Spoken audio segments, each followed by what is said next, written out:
Senhor presidente, boa noite plateia, boa noite meus amigos dos bairros, vereadores, boa noite meus amigos de imprensa que estão por aqui, amigo Buiú, Rádio Bela Vista.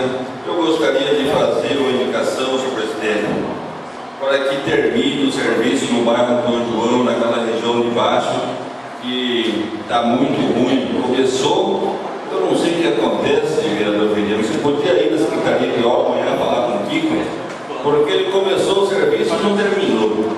Faz uma rua, para de novo. Só o transporte dessa máquina de ir e voltar é mais caro do que voltar lá no bairro do Antônio João. Principalmente aquela rua que é da sua rua ali, vereador Pereira. Está intransitável, não tem condição, né? Talvez o senhor está andando só pelo asfalto, não está andando ali naquela rua ali, mas está muito ruim.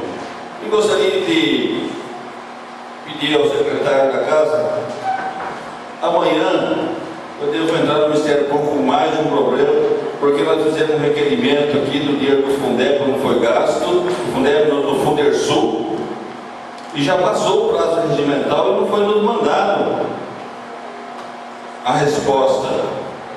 O dinheiro foi gasto todo. As estradas não arrumaram. As estradas dos assentamentos, as estradas das fazendas está de brincadeira. Nós fizemos um requerimento pedindo e nós não foi nos respondido pela parte que cabe do município para nós responder. Então amanhã nós vamos entrar com mais um processo no Ministério Público, porque o que está funcionando é o Ministério Público. Não tem outra forma mais que você pede, faz requerimento e o prefeito, a assessoria, a secretaria não responde à Câmara Municipal.